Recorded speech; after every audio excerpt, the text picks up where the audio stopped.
হাই friends, মই আয়ুষ ৰং চেনেলত সম্প্ৰচাৰিত হৈ থকা সূৰুযমুখী ধাৰাবাহিকখনৰ আজিৰ খণ্ডটো চাবলৈ বহুত বেছি ভাল লাগিব, কিয়নো যোৱাটো খণ্ডত শুনে শেৱালীক কোৰ্ট মেৰেজৰ কাৰণে ডকুমেণ্টবিলাক ৰেডি কৰিবলৈ কৈছিল আৰু ইহঁতৰ লগতে পাৰিলে আমাৰো কোৰ্ট মেৰেজ কৰি ল'ম বুলি শেৱালীক কোৱাত শেৱালীৰ বিশ্বাস হোৱা নাছিল।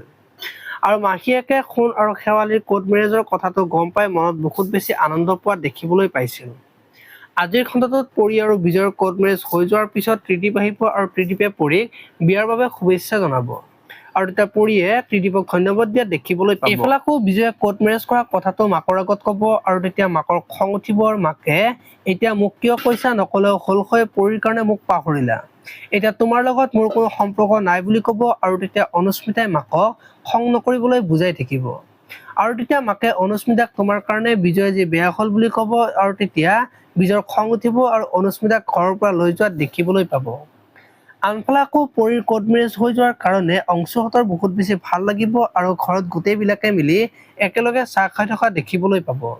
আপোনালোকে সূৰুযমুখী ধাৰাবাহিকখন চাই কেনেকুৱা পায় কমেণ্ট কৰি জনাব আৰু যদি আপোনালোকে এতিয়ালৈকে চেনেলটো ছাবস্ক্ৰাইব কৰা নাই তেতিয়াহ'লে চেনেলটো ছাবস্ক্ৰাইব কৰি ভিডিঅ'টোত এটা লাইক কৰি দিব। ধন্যবাদ।